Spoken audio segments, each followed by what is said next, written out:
A game that was very winnable. You played well in the first half, did what you had to do. What, from your perspective, changed in the second half that allowed them to have some more sustained drives, move the football, things like that? Well, I think they just got back to what they do best, is just run the ball. Like last week against Danvers, Danvers was up 21-0 before we could blink an eye.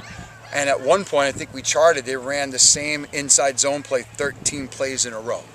Right? And then when, Danvers in the same boat as us. They're not so big. They're young in the side, right? The linebackers aren't elite like they probably had in the past.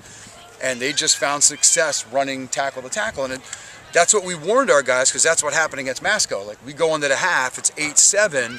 And, same thing. You heard their coaches. They were barking at them in there, like rightfully so, because 1-6 teams shouldn't be beating you at the half, Same thing at Masco. A 1-5 team shouldn't be 1 point away from you. And then they came out double tight last week and went right down the field on us. And that's what they did that third quarter.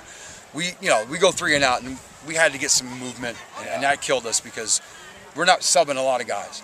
And the guys that we have, they're good for us, but it's all relative, and we just, the tread isn't too thick on our tires anyway. That's what it was. They just were able to wear us down, but yet you still had a chance. Like, that's what's so, we're so proud of these guys, because we know we're outmanned, we know we're outgunned, but man, they freaking played till there was no seconds left in the clock, and you had a chance to tie or win, in the fourth quarter. And that's what we did last Friday, we did this Friday, we did it against Danvers. So, like, we're making, as we said every week, like, we're making young guy mistakes at the worst times, I thought there were some penalties that factored that too, for both teams, but penalties you took that, like, this is not the time we want to be doing this. And unfortunately, you guys have been watching us, we can't overcome anything going backwards, like, we had, we ran a running play with an unbalanced formation, and teams have had success doing that. We get a 3-yard loss. Right.